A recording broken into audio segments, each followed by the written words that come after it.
अरे दोस्तों, स्वागत है आज की एक नई वीडियो में। दोस्तों, आज की इस वीडियो में आप सभी के सामने सूत पुत्र नाटक का सारांश लेकर के आ चुका हूं, जो कि एक बहुत ज़्यादा इम्पोर्टेंट नाटक है। दोस्तों, इससे आपके एग्जाम में 5 अंक आपको मिलने वाले हैं।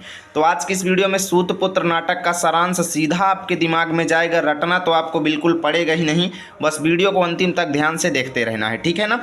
और कितना आपको एग्जाम में लिखना है ताकि आपको पूरे अंक मिले, आज की इस वीडियो में बहुत ही डिटेल में बताऊंगा। तो चलिए दोस्तों, आज की इस शानदार वीडियो को शुरू करते हैं और सूत पुत्र नाटक का सारांश समझते हैं, ठीक है ना।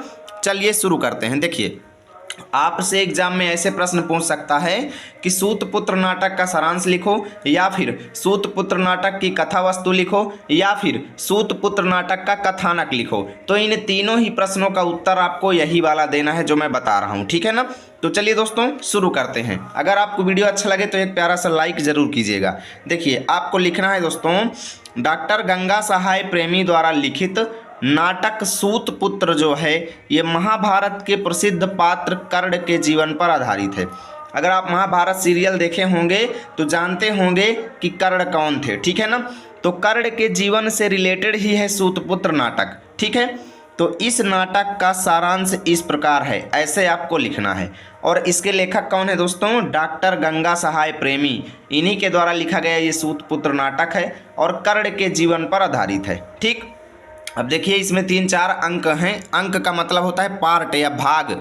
जितने भी भाग हैं उनमें कौन कौन सी कथा है, उन सब का सारांश आपको लिखना पड़ेगा। तो हेडिंग डालेंगे प्रथम अंक और लिखेंगे, एक बार आचार्य परशुराम शिष्य कर्ण की जांघ पर अपना सिर रखकर सो रहे थे। कौन? आचार्य परशुराम जी, ठीक है। तो उस समय कर्ण जो थे वो परशुराम के यहाँ शिष्य थे, यानी गुरु परशुराम जी से क्या कर रहे थे? शिक्षा ले रहे थे। तभी एक दिन क्या हुआ कि कर्ण की जांघ पर अपना सिर रखकर सो रहे थे, ठीक है।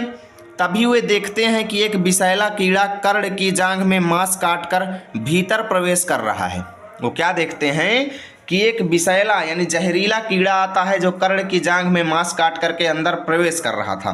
परंतु कर्ण पीड़ा सहन करते हुए उन्हें इसलिए नहीं जगा रहा है कि गुरुदेव को कष्ट होगा, इसलिए नहीं जगा रहा है कि गुरुदेव को कष्ट होगा। तभी परशुराम उठते हैं और दवा लाकर कर्ण का उपचार कर देते हैं, ठीक है। परंतु कर्ण की दृढ़ता और धैर्य को देख करके, कर्ण की दृढ़ता और धैर्य को देख करके उन्हें कर्ण के ब्राह्मण ना होने की आशंका होती है। किनको? परशुराम जी को ये शंका होती है कि कर्ण जो है ये एक ब्राह्मण नहीं है, ठीक है ना। अंततः वह जान जाते हैं कि कर्ण सूत पुत्र है। क्या है? सूत पुत्र है। और इसलिए वो गुस्से में आकर कर्ण को श्राप दे देते हैं कि आश्रम में सीखी हुई विद्या अंतिम समय में भूल जाएगी। क्या श्राप देते हैं कि हे कर्ण, तुम सूत पुत्र हो। क्यों? आखिर वो श्राप क्यों देते हैं, ये बात सबसे पहले बता देता हूँ। देखिए, उस समय परशुराम जी अपने आश्रम में केवल ब्राह्मणों को शिक्षा देते थे। किसको? ब्राह्मणों को। बाकी किसी भी जाति के शिष्यों को शिक्षा नहीं देते थे। परंतु कर्ण जो थे वो ब्राह्मण नहीं थे, वो सूत पुत्र थे। परंतु वो परशुराम जी से ब्राह्मण बता करके स्वयं को वहाँ पर शिक्षा प्राप्त कर रहे थे। परंतु जब गुरु जी को उनकी सच्चाई पता चली तो उनको श्राप दे देते हैं कि तुमने नियम विरुद्ध काम किया है और ब्राह्मणों की आश्रम में आकर के विद्या ग्रहण किया है, तो अंतिम समय में सीखी हुई तुम्हारी सारी विद्या भूल जाएगी, ठीक है। इतनी कथा पहले अंक में है। इसके बाद आपको हेडिंग डालना है द्वितीय अंक और लिखेंगे, इसमें लिखेंगे, नाटक के इस अंक में द्रौपदी के स्वयंवर का दृश्य है। किसका? द्रौपदी के स्वयंवर का दृश्य है। कर्ण भी दुर्योधन के साथ स्वयंवर में जाता है, ठीक है। परंतु वहाँ पर भी उसे अज्ञात कुल में जन्मा होने के कारण स्वयंवर में शामिल नहीं किया जाता। वहाँ पर भी ये पता चल जाता है कि कर्ण जो है वो अज्ञात कुल में पैदा हुआ है, इसके कुल का नाम जाति का कोई पता नहीं है, इसलिए कर्ण को स्वयंवर में शामिल नहीं किया जाएगा। अब आगे लिखेंगे दोस्तों, दुर्योधन कर्ण को अंग देश का राजा बताता है। दुर्योधन कहता है कि कर्ण जो है वो अंग देश का राजा है, परंतु इतने पर भी उसे स्वयंवर का पात्र नहीं बनाया जाता। यानी दुर्योधन जो है वो कर्ण का साथ देता है, दुर्योधन कर्ण की हेल्प करता है ताकि कर्ण जो है वो स्वयंवर में शामिल हो पाए, परंतु इतने पर भी उसको पात्र नहीं बनाया जाता। इससे कर्ण दुर्योधन का पक्षधर और पांडवों का दुश्मन बन जाता है।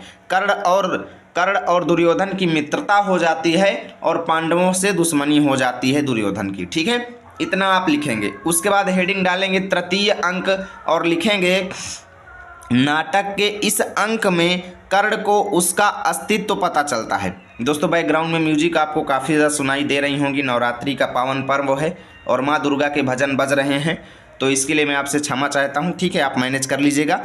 देखिए लिखेंगे नाटक के इस अंक में कर्ण को उसका अस्तित्व पता चलता है, यानी कर्ण को उसकी सच्चाई पता चलती है, उसके कुल के बारे में पता चलता है। ठीक है, सूर्य देव की उपासना से वह अपना परिचय जान जाता है। कुछ समय बाद कुंती आती है जो स्पष्ट कर देती है कि कर्ण उसका ज्येष्ठ पुत्र है, यानी कर्ण जो थे वो कुंती के ज्येष्ठ पुत्र थे, ये बात स्पष्ट हो जाती है। वह कर्ण को दुर्योधन का पक्ष छोड़कर पांडवों के पक्ष में आने के लिए कहती हैं। कुंती क्या कहती हैं कि हे कर्ण, तुम दुर्योधन का साथ छोड़ करके पांडवों का साथ दो, परंतु कर्ण इसे दुर्योधन के प्रति विश्वासघात समझ करके ऐसा करने से इनकार कर देता है। यानी कर्ण ये कहते हैं कि वो मेरे मित्र हैं दुर्योधन और मैं उनका साथ छोड़ करके पांडवों का साथ नहीं दूंगा, नहीं तो मैं विश्वासघाती बन जाऊंगा, मेरा उनके प्रति विश्वासघात सिद्ध हो जाएगा। और कहता है कि अर्जुन को छोड़कर वह किसी पांडव को नहीं मारेगा। ठीक है, यहाँ पे कुछ टेक्स्ट कट गए हैं, लिख लीजिएगा।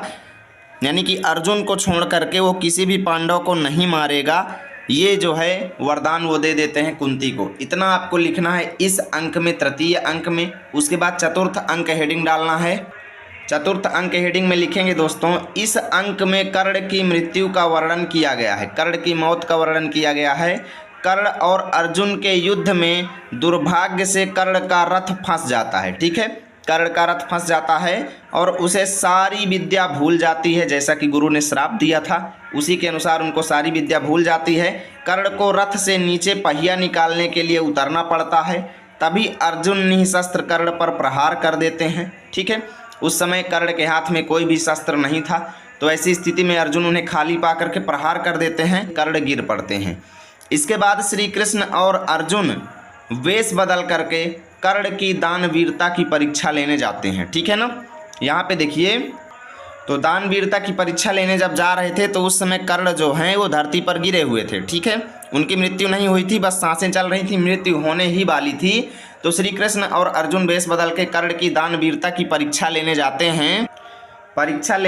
हैं, जिसमें वह सफल हो जाता है। कर्ण जो हैं अपनी परीक्षा में सफल हो जाते हैं और श्री कृष्ण अर्जुन और कर्ण को भाई भाई के रूप में मिला देते हैं। श्री कृष्ण जो हैं अर्जुन और कर्ण को भाई भाई के रूप में मिला देते हैं और कर्ण हमेशा के लिए आंखें बंद कर लेता है। ठीक है, इतना आपको लिखना है। तो इस तरीके से दोस्तों इस नाटक का सारांश आपको लिखना है। उम्मीद करता हूँ वीडियो आपको अच्छा लगा होगा। प्लीज़ वीडियो को लाइक करें, दोस्तों के पास शेयर करें।